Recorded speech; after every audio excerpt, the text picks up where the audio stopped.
Les decía, hermanos y hermanas, al comenzar esta Santa Misa, que hasta el día 15 la liturgia nos había traído con la profecía de Isaías. Y por cierto, una hermosa profecía, ¿no?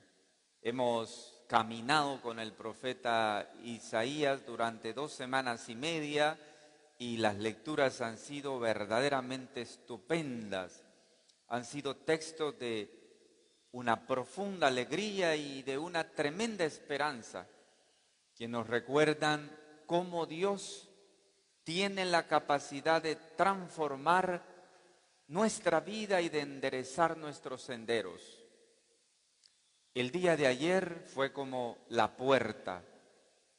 No es ni del anterior ni de lo que viene, era la puerta solo para indicarnos que precisamente Dios nos regala la oportunidad del adviento personal, pero que también tenemos que prepararnos para la lucha, para el combate, para la guerra espiritual entre el bien y el mal, para darnos cuenta de que no todo normalmente va a ser bueno en la vida, sino que a veces vamos a tener combates, luchas, dificultades. Eso lo hablábamos ayer en ese interciso, podríamos decir, entre el tiempo anterior del Adviento y esta feria mayor del Adviento que comienza desde hoy 17 hasta la fiesta de la Navidad. ¿Qué sucede hoy a partir de hoy en la liturgia? Los textos del Antiguo Testamento nos van a hablar, siempre nos van a dar una mirada sobre la llegada del Mesías, pero todo se va a concentrar en el Evangelio. El Evangelio va a venir hablándonos de todo esto que tiene que ver directamente con la persona del Mesías, de Jesús. Hoy empezamos a escuchar en el Evangelio el capítulo 1 de San Mateo. Son los primeros 17 versículos de San Mateo. Mañana vamos a tener continuación de esos versículos. Hemos escuchado 17 versículos en el Evangelio de San Mateo. Todos nos han hablado de una genealogía. La pregunta tal vez que ha llegado a su corazón, a su mente hoy es, ¿para qué una genealogía? ¿De qué me sirve a mí saber de esta genealogía? ¿Cuál es el signo de esa genealogía para mi salvación? Sucede que el Evangelio de San Mateo nos remite a los orígenes de Jesús y a los orígenes de Jesús dentro de la historia. Esa genealogía que acabamos de escuchar nos ubica en la identidad de Jesús, en la identidad en cuanto Mesías en medio de su pueblo. Como dice, Jesús no vino al mundo como un aerolito, como un extraterrestre. Jesús no cayó del cielo como un extraterrestre. Jesús se fue insertando en la realidad, en la historia humana, en la historia de la familia, incluso tuvo su propia familia. Por eso, en este camino de preparación inmediata, en esta feria mayor de Adviento a la proximidad de la Navidad, lo primero que hacemos es situar a Jesús en medio de su pueblo, en el amplio contexto histórico en el que pertenece y dentro del cual Él tiene verdaderamente un puesto principal. Fíjese bien cómo termina la genealogía. Jacob engendró a José, el esposo de María, del cual nació Jesús, llamado el Cristo. ¡Pum! Se cerraron las genealogías. 14 genealogías antes del destierro, 14 generaciones, durante el destierro y después del destierro otras 14 generaciones en el pueblo de Israel hasta llegar a la persona de Jesús. Es un hombre concreto. Lo que no quiere decir San Mateo es que Jesús, el que esperamos, es un hombre concreto. Es un hombre engendrado, es Dios. Claro que Dios tiene la divinidad, pero también es humano, se ha hecho uno de nosotros, se ha aparecido a nosotros en todo menos en la condición de pecador. Vemos cómo esa genealogía también nos habla de la personalidad de Jesús. La lectura suena a primera vista, la verdad que un poco monótona, ¿no? Venir recordando todas esas montón de generaciones, escuchar esos nombres a nosotros nos suena bastante raro, ¿no? Fíjese bien que más o menos en lo que yo acabo de leer y proclamar en el Evangelio, 39 veces se repite la frase, tal engendró a tal persona, ¿no? Jeconía engendró a Salatiel, Salatiel a Zorobabel y así sucesivamente. Alrededor de unas 39 veces se habla de esa misma forma. En realidad, esa lista de descendientes presenta una serie de acentos que nos dan hoy a la lectura del Evangelio de San Mateo un bello colorido, que queremos sacar el jugo a ese colorido. Si leemos despacito la genealogía, vamos descubriendo que está hecha de muchas generaciones, incluso de personas concretas, con destinos concretos, de conexiones, de sucesos. Algunas veces, muchos de esos personajes que están ahí en la genealogía son personajes raros, más aún son personajes pecadores. Muchos de ellos son pecadores de verdad, ¿eh? Son gente irregulares, pero esa es la historia humana. Y lo que ahora quiere decirnos el Evangelio de San Mateo es: Jesús ha nacido de una familia y de una generación concreta. Jesús está dentro de la realidad humana, solo que Jesús no se mancha con el pecado, porque incluso el vientre de la madre de la Virgen María, Dios la preservó inmune de toda mancha de pecado original. Celebrábamos eso el pasado 8 de diciembre, la Inmaculada. Fue engendrada la madre nació sin pecado, todo su cuerpo, su ser, su mente era puro. Esa es la diferencia. Nació en una historia concreta, con una realidad concreta. Muchos de los personajes que están en la genealogía fueron pecadores de verdad, pecadores públicos. Pero él, naciendo en esa realidad, no se manchó con el pecado porque venía para salvarnos a nosotros del pecado. Nos llama la atención, por ejemplo, algunos personajes de la genealogía. Veamos algunos para que ustedes se den cuenta cómo Dios se encarnó verdaderamente en la historia nuestra. Veamos el ejemplo de algunas mujeres puestas en la genealogía de Jesús.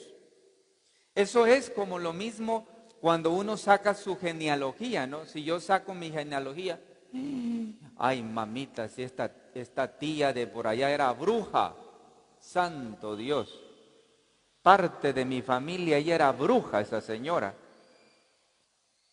¿Cuántos de nosotros en la genealogía tenemos gente tremenda? Brujos, muchos posiblemente hasta alguien que haya asesinado a otra persona. Tenemos una serie de personajes desde el principio hasta donde estamos, que sería, si yo me los pongo a revisar, uno queda horrorizado. Lo mismo Jesús. Veamos algunas mujeres. Tamar. Por ejemplo, Tamar puesta en la genealogía. Tamar era la nuera, pero era la nuera incestuosa de Judá. Estaba metida con otro, es decir, estaba casada y estaba metida con otra. Y también a la vez estaba entre familia.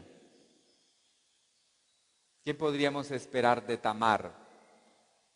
Veamos otra mujer, Rahab, prostituta, la que ofrecía el servicio de prostitución en Jericó. Ahí está, en la genealogía de Jesús. Vea qué clase de genealogía tenía Jesús, prostituta Rahab. Veamos otra mujer. Esta sí es una buena mujer. Ruth no era del pueblo de Israel. Ruth era extranjera. Y con tanto celo de nacionalidad, es un poco raro encontrarla en la genealogía, porque no era del pueblo de Israel, era extranjera. Veamos otra mujer, la mujer de Urías, adúltera. Se metió con David, era adúltera. Vemos entonces, mis queridos hermanos, que no es necesario el ideal de familia que se quiere tener para poder encontrar el camino correcto hacia el Señor. Pero todo lo comprendemos mejor cuando llegamos al punto final de la lista. El Mesías que corona esta lista de generaciones y de personas sana la historia de un pueblo. Allí está la diferencia es esta, otra vez de nuevo. Y de dice acá, Jacob engendró a José, estamos al final de todas las generaciones, el esposo de María, del cual nació Jesús, llamado Cristo.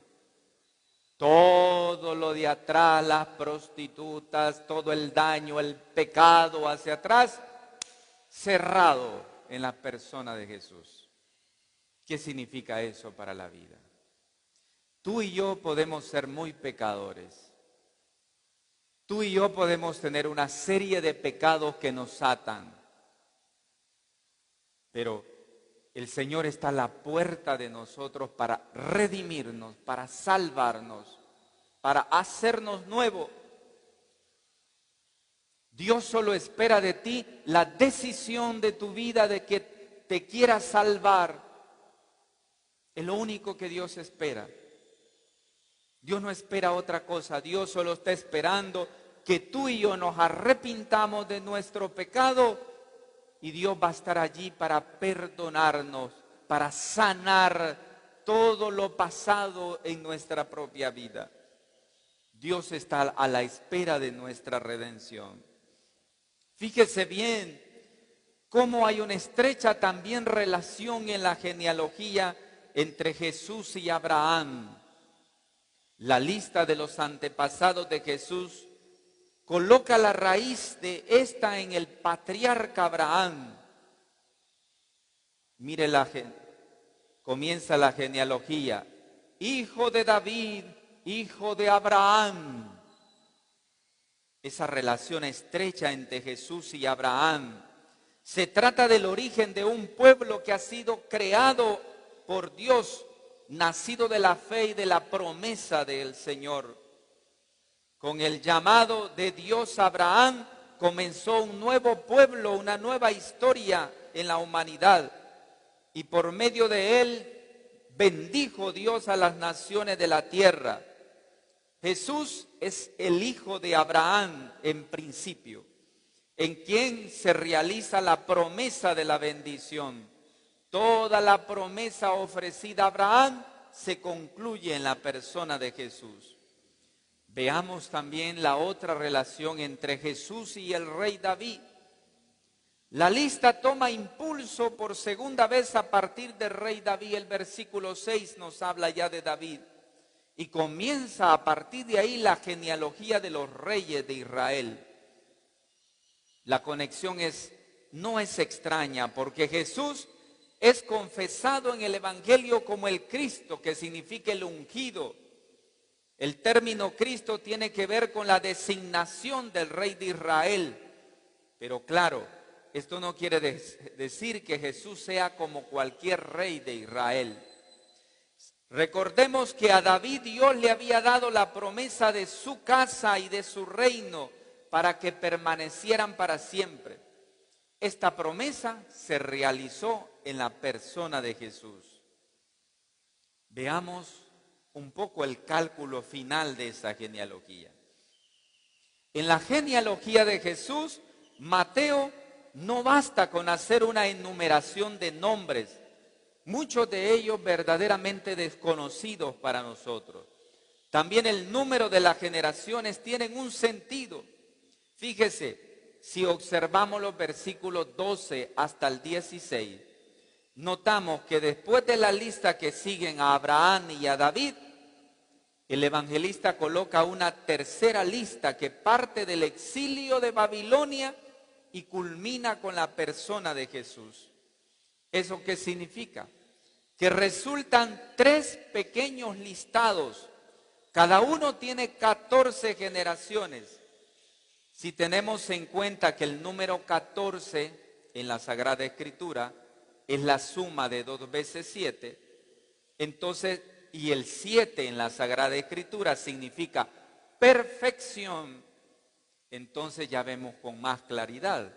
Vemos entonces cómo el Evangelio de Mateo está queriendo decir 7 más 7 igual plenitud por 3. Eso quiere decir, me van a regañar los matemáticos hoy, me va a regañar los matemáticos. Entonces lo que quiere decir el Mateo es, aunque haya pecado en las generaciones, al llegar la plenitud de los tiempos, como nos dice el mismo apóstol Pablo, al llegar la plenitud de los tiempos nació de una mujer y allí llegó a la plenitud. Jesús es la plenitud, es lo que sana todo. Jesús es la perfección de todo. En Él todo culmina y culmina de manera perfecta. ¿Qué quiere decir eso para nosotros? Si tú y yo, mis hermanos, no le damos a Dios la oportunidad, tu vida va a ser puerca todo el tiempo. Escucha la palabra que estoy diciendo. Si la vida tuya y la mía, yo no le doy a Dios la oportunidad de sanarla, tu vida y mi vida va a ser puerca todo el tiempo. Vamos a querer andar siempre viviendo una doble existencia, una doble vida. Vas a estar en la iglesia pero metido en cosas que no son correctas. Vas a vivir una vida puerca y engañando a la gente. Si no le damos a Dios la oportunidad de corregir nuestra existencia, vamos a ser nosotros puercos en el pecado y vamos a vivir así. Y la gente lo va a notar y va a decir, este que va a la iglesia, este cura, esta religiosa que están consagrados, o este laico, o este que viene a misa y cuando está en la calle parece cualquiera de la calle. ¿Qué le está pasando? Si no le damos la oportunidad a Dios, Dios no nos puede hacer perfectos como Él quiere hacernos perfectos. Pero este es el momento, es la oportunidad. El Adviento y la Navidad es una perfecta oportunidad para que ya no sigamos en las andanzas de toda la vida. Ya debemos enderezar los senderos. Debemos buscar caminos distintos, nuevos.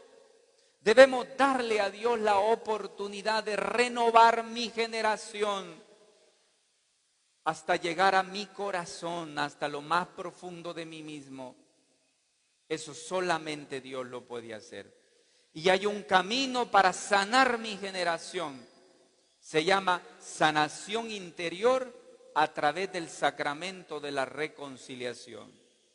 ¿Cuántas veces nosotros deberíamos de confesar y decir, Padre, pídale a través de este sacramento al Señor que perdone mi generación familiar, por todos los ladrones que hay en mi generación familiar, por todos los corruptos que hay en mi generación familiar, por todos los brujos y juegamanos que hay en mi generación familiar, por todos los que le han hecho daño a los demás y por mí mismo, que he sido parte de esa generación. Debemos de pedirle al Señor que sane nuestra generación familiar y que llegue esa sanación a mi propia vida, a mi propia historia, para que yo pueda ser nuevo y verdaderamente transformado. Y así pueda yo tener una verdadera y auténtica Navidad. De lo contrario, nuestra Navidad será como cualquiera, no será como la que queremos vivir. Hermanos y hermanas, que la gracia de esa genealogía de Jesús, tan santa y tan pecadora, nos ayude a entender la nuestra y a empezar el camino de la transformación. Así sea. Amén.